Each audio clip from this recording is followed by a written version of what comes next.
السلام عليكم، عاملين إيه؟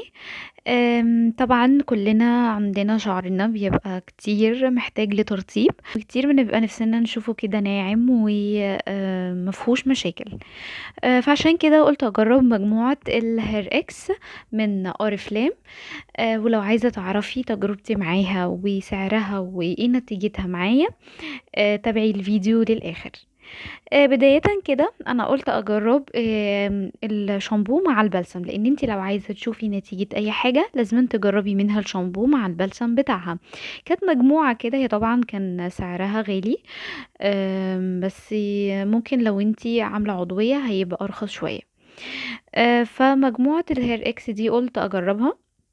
كان الشامبو ب168 ده بعد الخصم، وبرضه البلسم كان ب168.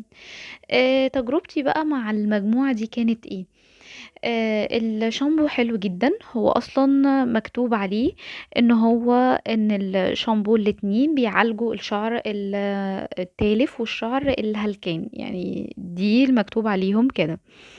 وإن هو طبعًا من مكونات طبيعية. الشامبو مع البلسم بيدّوا مفعول حلو جدًا، جدًا، بس كأي شامبو باجرّبه أو طبيعة الشعر طبعًا إن أنتِ لازمًا تغيّري الشامبو كل فترة.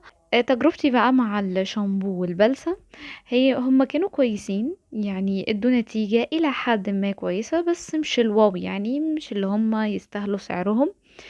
فما حسيتش يعني إن في تغيير، يعني لو في حاجة فبتبقى حاجة بسيطة جدًا.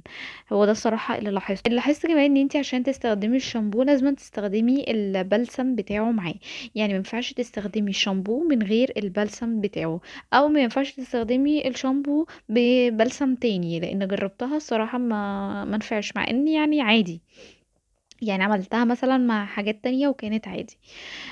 فمن تجربتي معاه لأ، ما يستاهلش السعر بتاعه، وبيدّي مفعول بسيط جدًا للشعر، لأ، ما يستاهلش الضجة اللي هي موجودة عليه. ممكن في حاجات أرخص منه وتدّي نتيجة أحسن. فكhair X كشامبو كبلسم نتيجة بسيطة جدًا.